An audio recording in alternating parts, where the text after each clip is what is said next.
मोहम्मद रफ़ी, जिनके मुस्कुराने वाले चेहरे ने हजारों लोकप्रिय फिल्मी गीतों को आवाज दी। इन्हें देखकर जी रहे हैं सभी। लेकिन उनके जीवन में एक समय ऐसा भी आया जहां उन्होंने अपनी प्रतिभा पर संदेह करना शुरू कर दिया। जिंदगी तो बेवफा है। यह सुनने में अजीब लगता है कि उनके जैसे गायकी के दिग्गज ने कभी उनकी संगीत दक्षता पर सवाल उठाए। ये दुनिया, ये महफिल। समय का मार ऐसा पड़ा कि जो निर्माता उनके पैर छुआ करते थे वो उन्हें पहचानने तक से इनकार करने लगे। मेरे काम की नहीं, मेरे काम की नहीं। क्या इन सब के पीछे किशोर कुमार की प्रगति थी? जानेंगे और भी बहुत कुछ। आप बने रहिए हमारे साथ। गम उठाने के लिए मैं तो जिए जाऊंगा। नमस्कार, मैं हूं दिवाकर और आप सुन रहे हैं कुछ सुनहरी यादों के साथ रियल जोन। खिलौना जान कर तुम तो मेरा दिल। हिंदी फिल्म संगीत पिछले कुछ दशकों से कई उतार चढ़ाव से गुजरा है, लेकिन हिट और मिस के उतार चढ़ाव के बीच कुछ संगीत प्रतिभाएं हैं जो हमारे निरंतर साथी रहे हैं। सभी निश्चित रूप से जानते हैं कि कोई और मोहम्मद रफ़ी कभी नहीं होगा।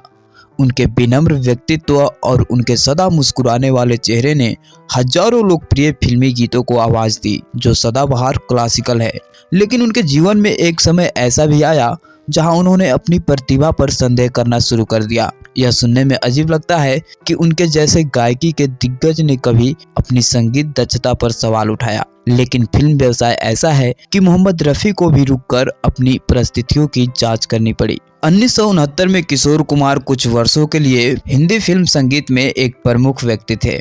उन्होंने लोकप्रियता के मामले में खुद को मोहम्मद रफ़ी से आगे पाया। दोनों समकालीन थे, लेकिन मोहम्मद रफ़ी अभी भी सुप्रीमो के रूप में जाने जाते थे। फिल्म आराधना की रिलीज के तुरंत बाद चीजें बदल गई, क्योंकि किशोर कुमार को अब नंबर 1 के रूप में माना जा रहा था। मेरे सपनों की रानी, कोरा कागज था ये मन मेरा और रूप तेरा मस्ताना जैसे लोकप्रिय गीतों के साथ किशोर कुमार काफी पॉपुलर हो गए थे और दर्शकों को मंत्रमुग्ध कर दिया था। आर.डी. बर्मन के संगीत ने पूरे देश को प्रभावित किया था और यहीं से पंचम दा और किशोर दा की अटूट साझेदारी शुरू हुई। और जैसा कि कारोबार की आदत है, किशोर के उत्थान को रफ़ी के पतन के रूप में पढ़ा गया। उस समय महेंद्र कपूर और मोहम्मद रफ़ी में काफी गहरी दोस्ती थी और वे अक्सर साथ रहा करते थे। एक बार रफ़ी साहब ने महेंद्र कपूर को कॉल किया और कहा, यार मैं काफी परेशान हो रहा हूँ और बड़ा उदास रह रहा हूँ, तुम आओ और मुझसे मिलो। महेंद्र कपूर रफ़ी साहब के घर गए तो उन्होंने देखा कि मोहम्मद रफ़ी बगीचे में अकेले उदास बैठे हैं। रफ़ी साहब ने जब महेंद्र कपूर को देखा तो उन्होंने कहा, कमाल हो गया यार, वो प्रोड्यूसर जो पार को हाथ लगते थे अब मुंह देख के निकल जाते हैं, वे मुझे पहचानते तक नहीं। महेंद्र, यह बहुत अजीब है। फिर उन्होंने कहा, निर्माता जो कभी मेरे पैर छूते थे अब वे मेरे चेहरे पर मेरी अपेक्षा करते हैं। और फिर मोहम्मद रफ़ी ने महेंद्र कपूर से पूछा, क्या मैं एक बुरा गायक बन गया हूँ? तो महेंद्र कपूर ने कहा, इसका मैं आपको क्या जवाब दूं रफ़ी साहब, अगर वे आपके साथ ऐसा कर सकते हैं तो वे किसी के साथ भी ऐसा कर सकते हैं। यह बात नहीं है कि आप अच्छे हैं या बुरे, बात यह है कि हम किस प्रकार के लोगों के साथ व्यवहार कर रहे हैं। महेंद्र कपूर ने मोहम्मद रफ़ी साहब को अपने तरीके से कोई नहीं यार हो जाता है कहकर शांत किया। दास्ताए रफ़ी नामक 2017 के वृत्त चित्र में महान गायक के जीवन के इस चरण की चर्चा गायक महेंद्र कपूर के बेटे रोहन कपूर ने की है। यह वह समय था जब हाल ही में मोहम्मद रफ़ी ने संगीतकार मैडम मोहन के लिए 1973 की फिल्म हंसते जख्म के लिए एक गीत रिकॉर्ड किया था। उन्होंने गाने के बारे में महेंद्र को बताया और तुम जो मिल गए हो की कुछ पंक्तियां गाई जो अनंत तक बड़ी हिट बन गई। उसी डॉक्यूमेंट्री में गायक सुदेश भोसले ने साझा किया था कि फिल्म पत्रिकाओं ने किशोर कुमार और मोहम्मद रफ़ी के बीच एक अप्रिय प्रतिद्वंदिता